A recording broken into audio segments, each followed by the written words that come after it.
Welcome to Boomer Bongo Boulevard. This is season 2, Ron, episode 35. Don't 35. forget Wow. to don't forget to press that subscribe button. Don't talk over me when I'm talking about the subscribe button because that's very, very important, as we all know. Because what are we locked down at 60, 68 or something? No, we're 69. 60, of course we are. 69, of course. 70. 70. We've been sitting there forever, right I near know. 70, but we want 70. So anyway, today we're going to talk about magazines. And man, if that's everything's a boomer thing, but magazines are That really is. disappearing, Ron. I I mean, know. they are. I mean, Teen Vogue is disappearing, and I cried over that all night. So, among other You're right things. up there with Kim Kardashian flunking the bar exam again. Yeah, well, to be fair, I think she's taking the California bar, and it's supposed to be exceptionally Yeah. tough because so many people. I don't think there's any limit on how many times you can take the bar. Got my Ole Miss Law shirt on tonight, so All right. we're going to See, discuss it's a perfect lead in. law and magazines. But I don't know, favorite magazine. I know what it is, but go ahead and tell me. When you were Well, I growing don't up, know if it's necessarily my favorite, but I was just thinking about ones that I really, enjoyed reading and were kind of different. I'm going to talk about this one first because I've tried to hold it to stuff that either I or someone else in the household at some point had a subscription to, and this right? was one that I remember our brother Randy got when how you, like kids would sell the subscriptions. I remember selling the stuff. Some we would always buy one. Y'all would buy one from me or Yeah, whatever. fundraiser for And school. yeah, and and one Randy got, and I got where I really liked this magazine. It was called Fate. Fate magazine. And what it was like, all about ghosts and UFOs and all kind of spiritual stuff and all this paranormal stuff and not only did it have stories about that, my favorite things were in the back where they had their little regular, magazines always have regular articles or regular features. That was always a Features. cool thing about magazines. Features. Yeah, Features. and one of them, my favorite ones was called Fingers of Fate, and it would do these little short stories, where it'd be like little things, almost like Paul Harvey kind of surprise ending, rest of the story stuff, like like a guy stealing a car to go rob a bank, and it ends up he steals the chief of police's car, or or like he like stole some checks out of a car and he goes to the bank and he presents some and it's the teller's checks and just stuff like that. It was just all these things that where people just had like the worst luck ever, being criminals or just some crazy stuff like that. And another one I remember was a story about I don't know if this was in Fingers of Fate, it may have been, but I always thought it was interesting about W.C. Fields. Oh W.C. yeah. Fields had the old movie star. Nobody knows who he is. Yeah. Sure. W.C. Yeah. Fields. Yeah. But anyway, um, he had this fear of he used to have this dream of being in a town where nobody knew him, he didn't know anybody, and he had no money, and he was just like trapped in this town and couldn't get away. So everywhere he went, he always went and opened a checking account under a pseudonym and put like $1,000 in there every time he went to every single town. Never wrote any of it down, kept it all memorized. So that dude left money all over the country, and nobody ever found any of it. Well, yeah, they did. The state found it Yeah, because when you state found open a it, but bank account, nobody ever knew. I mean, it was like, paid a ton of taxes. nobody knows how much he did that with, or how much that was lost or anything. But I always thought that was really interesting. That he would be so paranoid and do something That, so weird without keeping a record of it. that's dumbassery, is what that is. Yeah. I But mean, then come on. Fate, I was looking up these magazines, see when they ran out, different ones I was looking up. Fate is still around. It Really? just had its 75th anniversary. Yeah, I mean, it's this still a year. real magazine. It's still a It real is still a magazine, or it's physical online. magazine. They have an online version and they have a physical magazine that you can Yeah. subscribe to, and they will send it to you. Still the same magazine. So you can resume scaring yourself to death by reading Fate Yeah. magazine if you want. Yeah. I was just wondering Absolutely. why you Or you do. can go back and you can read old issues on, what's the archive? Internet Archive, Yeah. archive.com.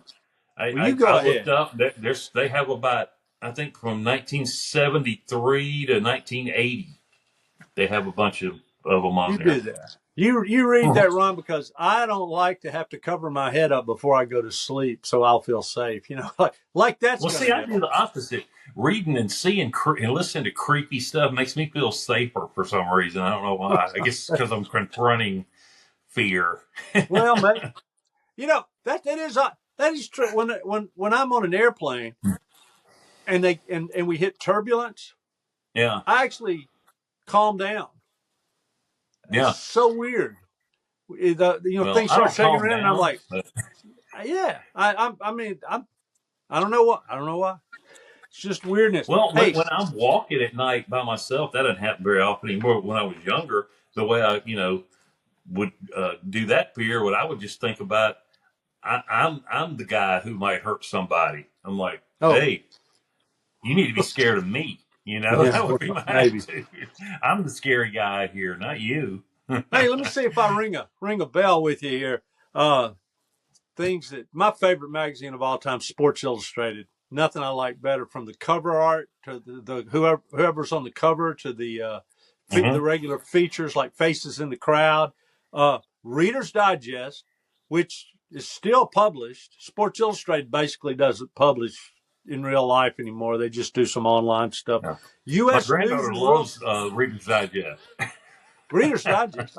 I read it online. I check it out at the local library and read it, but it Yeah, kind of lost me a few years ago. Just a lot of the features I used to like, they don't have anymore. Although the little humor and yeah, uniform and all the comedic thing, I still like yeah, that. But some of the funniest things I've ever read were on there. Time and Newsweek. yeah. Who was on the cover used to matter. It doesn't matter anymore because they don't put their No, it doesn't. regular issues out on the newsstands. They do these Mm. special issues, which I guess is how they hold it together or Yeah, keep food on the table, like the Beatles or something. Or you walk by and they'll have another Lady Di special or some kind of thing. People Magazine, which is still on the newsstands, which kind of impresses me. Do you? When's the hmm. last time you read a People magazine? When's the last? Probably read an old one like at a doctor's office or something, but I don't even do that anymore because I'm usually reading something on my phone. Yeah, yeah. I liked Field and Stream at school. For some reason, I would read Field and Yeah. Stream at school, and and there's some articles I remember from some of those. I read in Field and Stream once. This guy wrote a first person article about hunting moose, and he was walking along a trail or standing behind a tree or whatever he was doing, and this huge moose comes walking out, and he shoots the moose, and the moose staggers and then charges him, and the guy's doesn't know what to do. There's no real great place to Yeah. hide, and he just fires two or three more times while the moose is charging him full speed. These things, they make elephants look equal. They seem as big as elephants when you see them. They're gigantic, and feet just a few feet in front of him, the moose finally falls dead. And then he and his buddies, whoever else was with him, they dressed the moose out, and he had hit the moose And in Boris the and heart. Natasha were saved.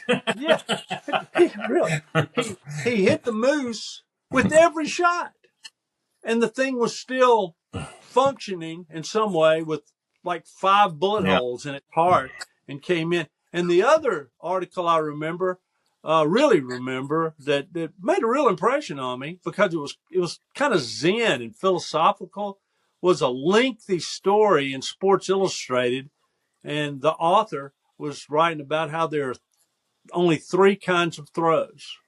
Three kinds of throws. the throw where you intend to throw it exactly where you throw it and you throw it there. It's like a baseball pitcher, right? He's trying to throw it across the plate and he throws it across the plate. Mm-hmm. There's the throw where you don't think you Yeah. can do it, but you try it and you make it anyway. He's talking about successful throws. Yeah. Like birds flying overhead, and you're the kid and you pick up a rock and you throw it at the bird and you hit the bird. You were trying to hit the bird, kind of, but you didn't think you'd ever hit the bird.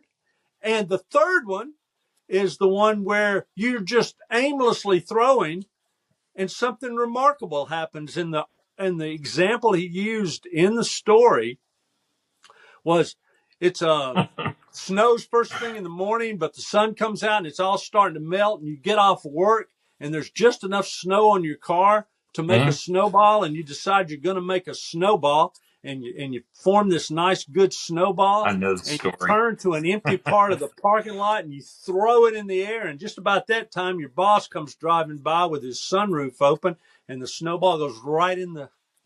That's the three kind of accurate throws. You're trying to do it, and you do it. You don't think you can do it, but you do it. That article. And that's like my all-time favorite article. Wasn't it great? Where it talked about all the amazing throws, like in everyday life. Like this guy was like talking about throwing a pencil. Some guy asked for a pen, and he threw it over the cubicle wall, and it landed in the guy's shirt pocket. It was just like all these incredible throws that people did. Well, in that, there's a YouTube channel where these guys do all these crazy basketball shots. And it's one of the most. I can't think of the name of the YouTube channel, but at one time it was one of the most successful. I don't know if they're still doing it or not, but they were like hitting basketball shots from the top of football stadiums, things like that. And anyway, Sports Illustrated, and I usually read it cover to cover, and I liked every article in it. And I liked almost all the subjects in it. You got biographies of all these great athletes, and I remember a lengthy article about Sandy Koufax, who is just about a forgotten figure in sports lore now. But man, he was the pitcher nobody could hit. He was the guy that nobody could hit. Hey, and Ron, this is the last one from me, and then you can name a few highlights for children. Mm-hmm. Every doctor's office out there, you look, and they still make it because my grandkids subscribe to it, and it's still good. I read it sometimes with them. And sometimes I read when they're not Gallant around. Yeah. Oh yeah. What else you got? What else you got? All that stuff in there. What else? Hang on. I had a piece of ice in my mouth. Oh wow, that's. What do you? Can you think of another one you really like? The three that I did were like all digest type magazines. One of my favorites, at least from Sports Illustrated, was one I used to buy off the newsstand, but I got it sent to me for a while because I liked it so much, and it was Football Digest. And I looked up. It started in 1971. And it ran until 2006. But I used to love it because another thing with the features and stuff, and they had interviews with players you never thought about learning anything about. Linemen and stuff. Nobody ever interviews linemen. No. And and they always had regular features, like they would talk to some players about like maybe a famous game or a real memorable game, and they would go into the whole thing like. Really detailed, and it was always interesting. And then we did little features like the NFL in the year 2000, seeing that in the 80s, and it was humorous. And, they had stuff like, the Saints winning the Super Bowl and stuff like that. And, it was just, and they had like, their predictions, which were usually pretty dead on, and it was just really in depth. Because I was really, really super into football. Yeah. At that time. And you got to laugh. My other favorite is one I read for years, TV Guide. True. Especially, I used to love the fall preview. Yeah. You had your cheers and jeers, and you had your reviews, and that's how you figured out when everything came on. You didn't want to be aimlessly switching around. Well, now it doesn't matter. You had to plan those watching experiences. You got the stuff you like recorded. That's how I learn about new shows, Yeah. Or you go to a website and watch what's on. It was the internet with pages, Yeah, they still have a TV Guide website, but they don't really have Yeah, but articles. nobody reads it much anymore. No. You know, I mean, you don't need it. Oh no. No, there's TV not. Guide's It's on your not for reading. screen. You know. That's it. Mm-mm. That's it. Hey, I've got a song of the week. We discussed it a little bit earlier, and before we All right. went live here, and the song of the week. It's not many. There are not many songs that even reference magazines. Elton John and Benny and the Jets, Yeah. has that line. I read it in a magazine, but this one is about a Yeah. magazine. Dr. Hook and the Medicine Show, cover of the Rolling Stone. Rolling Stone. Yeah. And the interesting thing about that song, by the way, it was put out in 1972. It got to be number 6 in the country. So a pretty good hit for Dr. Hook and the Ugly Medicine Men. Boy, the ugliest rock band ever. And there were some ugly rock bands. But, it probably looked great when they weren't dressed up. But the song Cover of the Rolling Stone was written by Shel Silverstein, who is well known in a lot of areas. Most That folks have sounds heard familiar. of him. But he's not just a songwriter. But I read some background on him, and it's worth doing a little background reading on Shel Silverstein. What an interesting guy! Mhm. He's been dead a few years now, but he was 68 when he died. But he also wrote A Boy Named Sue. He wrote Sylvia's Mother, also for Dr. Hook. He wrote a song both of us like, one of those outlaw songs, Put Another Log on the Fire. Come and tell me why you're I leaving me. love that one. And the Johnny Cash humor song, Boa Constrictor. I'm being swallowed Oh by yeah. a boa constrictor. Get And I swallowed. don't like snakes one bit. Yeah. Yeah, it's excuse me, is the last line of that. A burp and excuse me. Only Shel Silverstein could write a Just song about that. Well, no, that's Weird Al could do a lyric Yeah. with a burp in it, but he might have written a song called "Burp It." But that's magazines, and it's a gone thing now. One of the joys of life, though, growing up, was Yeah. when one of your magazines that you subscribed to came in. Oh yeah, it And was that's so great listen. to get it out. Hey, Yeah. Oh yeah, it's in the mail. Yeah, and had you your rush name off on and it and read it. everything. Oh, it was the best. A really, really good feeling. Sometimes, somebody would give you a magazine subscription for a gift, and that just doesn't happen anymore. Mainly because I don't know, like everything, not like everything else, but a lot of things, they're just handled differently, and it's no fun anymore. And they take all the fun out. For one thing, if you subscribe to any magazines that are left now, they sell your address to everybody and their brother-in-law, and your mailbox fills up with solicitations Yeah. for other magazines. So, who Yeah. who needs all that? Do you subscribe to any magazines now? Because I don't. Do you? The last thing we subscribe to, Linda still likes to do it sometimes. Let's see, we got Reader's Digest for a year and stopped, and then she got some newspaper for like a year and we stopped because we just didn't read them. Last one I They'll had, sit around. I just don't read them.